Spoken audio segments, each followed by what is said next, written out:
আমরা খুব তাড়াতাড়ি বাবা মার সাথে কথা বলে বিয়েটা সেরে ফেলবো।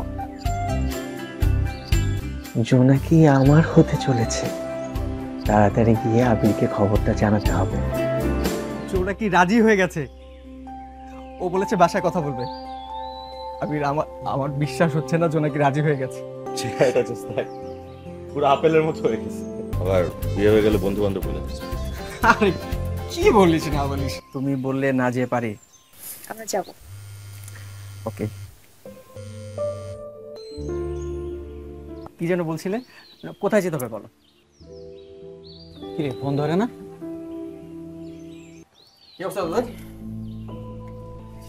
গতকাল জোনাকির বাবা মার বিবাহ বার্ষিকী ছিল, আমি সুযোগ বুঝে বলে ফেললাম, তারাও রাজি হয়ে গেল। আমাদের সম্পর্কে তারা ভীষণ খুশি।